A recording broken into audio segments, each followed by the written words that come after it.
नमस्कार, मैं हूं आपका रवि रंजन, आपका स्वागत कर रहा हूं। पटना में मुलाकात हो गई है एक प्रयागराज है के सुपर हिट गायक और मेलोडी इतनी अच्छी है आवाज में कि भगवान भी दीवाने हो गए महाकुंभ में सुन के। पुष्प की बारिश हुई और कितने सालों के बाद महाकुंभ आया और उस महाकुंभ में बिहार का एक लड़का जो अपनी आवाज की जादूगरी से साधु महात्माओं के तो दिल में उतरा ही, आस्था के साथ डुबकी लगाने वाले त्रिवेणी वालों को भी दीवाना कर गया।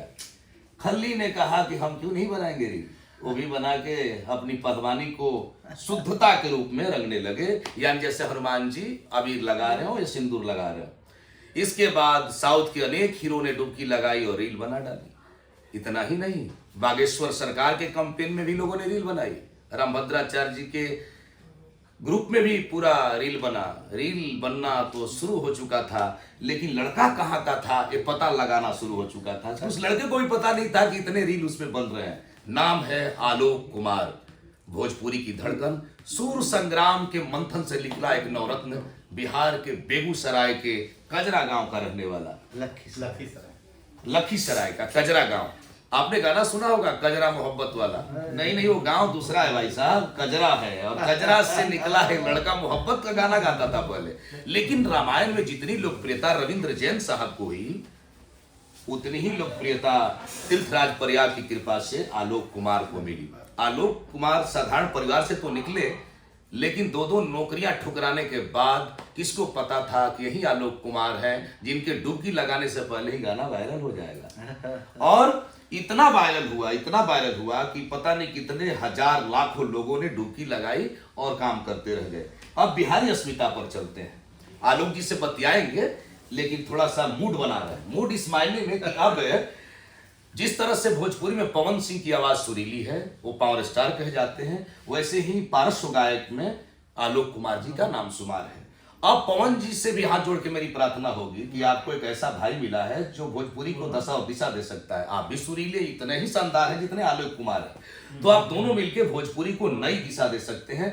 कह सकते हैं कि समुद्र मंथन करने का वक्त आ गया। भोजपुरी संक्रमण के दौर से जो गुजर रही है, उससे निकलने का ये रास्ता है। अब दूसरी बात है चिराग पासवान जी पे। चिराग पासवान जी भी बिहार की अस्मिता की बात करते हैं। अब अस्मिता उनकी भी हम देखेंगे, क्योंकि आलोक कुमार उस अस्मिता के सबसे बड़े पुरोधा बन के निकले हैं। अब उनसे भी प्रार्थना करूंगा कि आपको भी माननीय मुख्यमंत्री से कहना चाहिए कि बिहार की धरती का लाल निकला है, इसको तो पद्म श्री के लिए आंसर कर देना चाहिए, राज्यसभा भेज देना चाहिए कलाकारों की, तो ये बड़ी मांग होगी। तो सबसे बड़ी चीज है कि अस्मिता की परीक्षा भी होगी। और योगी आदित्यनाथ जी ने लाखों करोड़ रुपए खर्च किए, क्या व्यवस्था की। शायद योगी जी नहीं होते तो इतनी बड़ी व्यवस्था नहीं होती। साधु महात्माओं की देखरेख, इतनी अच्छी व्यवस्था, जनता को कोई कष्ट न हो, सब कुछ अच्छा था। और योगी जी से प्रार्थना करूंगा, ये प्रयागराज है, इलाहाबाद का उद्धार तो आपने कर दिया, उससे प्रयागराज बना से पार कर देते हैं। तो मैं योगी से हाथ जोड़ के प्रार्थना करूंगा कि बिहार के लाल को और प्रयागराज को इतनी शान के साथ गाने वाले बिहार के लाल का भी आप सम्मान कर दें और मिलकर के इनके यश को आगे बढ़ाएं। मैं आदित्य जोगीनाथ जी जो शानदार हैं, जानदार हैं, यशस्वी मुख्यमंत्री हैं, मैं उनसे प्रार्थना करता हूं कि आलोक कुमार जी से मिलकर के और इन्हें ब्रांड एम्बेसडर बना दीजिए उत्तर प्रदेश का। और मैं नीतीश जी से कहूंगा कि बिहार के लिए यही तो सौभाग्य की बात है। सारे राजनेताओं से कहूंगा सौभाग्य की बात है। और सभी गायकों से कहूंगा कि देखिए, दूसरी तरह के गाना तो हिट होते हैं साहब, मोहब्बत भी कम नहीं गाया आलोक कुमार ने। मोहब्बत तो इतना अच्छा गाया कि उस कौन सा वो गीत था जो हर लोगों ने गुनगुनाया, वो थोड़ा सुनेंगे। पहले मोहब्बत से शुरू करते हैं। क्या लोकगीत में वो स्टेज पे आप गाते थे? हाँ, थोड़ा गुनगुनाइए, फिर आते हैं प्रयागराज पे।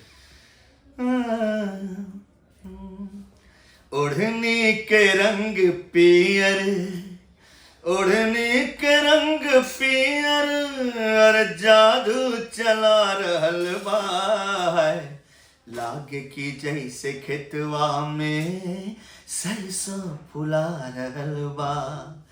हाय मारे हवा के झोंका, लहरे खुलल के सिया, खुद फूल बन